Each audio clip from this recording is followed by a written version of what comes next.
Milestone 1. Each team member completes one mission. Next slide, please. This is a learning stage for all of us. We use things like books, YouTube, and spike time online resources.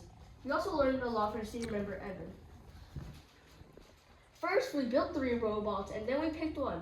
Then everyone learned how to connect the hub, code the robot, and make basic movements. We worked on a few very simple missions, such as the unknown creature. Just by hitting the mission will get us points. By September 12, 2024, everyone was able to demo one success run to a coach. We felt very proud and accomplished by achieving this milestone. Milestone 2. Score over 165 points in a 2.5-minute game setup. We started this stage off by doing a difficulty versus points quadrant analysis. We then discussed as a group which missions to focus on. We spent the whole fall break week in our lab doing FLL. Just by using simple and passive attachments like these, we were able to target 320 points and achieve 280 points. We felt really proud. What we accomplished in 1 week is what many teams can't accomplish in an entire season.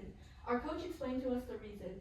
Each of us spent nearly 30 hours this week on FLL, which is as much time as many teams spend in an entire season. Thanks to our coaches for not only guiding us, but also providing us with food and keeping us energized for the whole week. Milestone 3. Dream big max points strategy. We wanted to dream big and everyone voted to work for max points. Our coach wanted us to put the effort so hard, but we're all committed into it. We went on YouTube to collect and research ideas. Our strategy is combine more missions into each run, limit the number of cross runs, and keep the runs short for consistency. We also drew out our report plan. Once we had a plan from younger to older, we all chose at least one run to build and code. The max point stream was so exciting that we couldn't stop working on it. For a few weeks, aside from going to school, eating, and sleeping, all we did was work on our max points runs. We released our run by run max points video on November 10th. Yeah! This attachment, the curl slide, is an example of how we improved our runs and combined missions. Previously, we had built an attachment to do the sonar mission. We improved it by adding this passive curl slide, which saved us a motor, and we used that motor to do an extra mission. In total, this run gets us 130 points, which is a lot. Milestone 4. Max points in the real tournament. After we put all our runs together, we realized it took 3.5 minutes to finish, so we focused on making it faster. We improved code and reduced the turns, cutting 50% of our cross-run runtime. We also improved our robot design to make it faster. An example is the turtle run, which used to use a worm gear, powerful but slow. So we changed it to a regular gear to push up the coral tree with a passive beam to push down the coral tree support, which also worked. Since we freed up another motor, we used it to be able to do the shark mission without having to drive to it, which saved a lot of time as well. We learned from the scrimmage that the robot can be very inconsistent on different fields, which is why we improved it.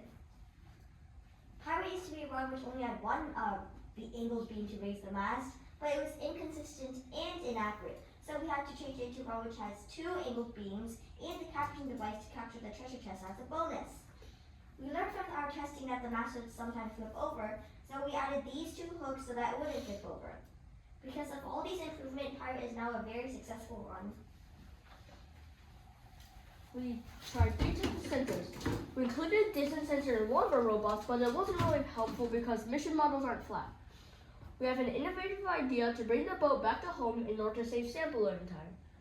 We used a color sensor to stop the robot when it stopped detecting away, and it worked very, very well. We used the gyro sensor in all of our runs to make the robot go straight and turn accurately. We planned a strategy first and then built it, which proves to be very effective. We learned that each field is different. Robots that work well in our lab could fail a lot in tournaments. We also learned to always try our best. In this scrimmage, we lost to another team by only 5 points because we were playing video games instead of working on our robot when we were leading in the beginning. We are always making improvements. We have gone through the learning stage, the simple attachment stage, and we've even created our run-by-run max points video. Through ways my teammates talked about earlier, we were able to target 520 points during regionals and 620 points, max points, at super regionals by cutting down runtime and operation time. We were inspired by a Japanese team who could switch their attachments in 4 seconds, while we needed 10 seconds. So we practiced a lot and were able to cut our operation time in half. Since Super Regionals, we have been working on adding redundancies and improving the robot's accuracy. We are now marching towards max points. Turtlebots never stop, yeah!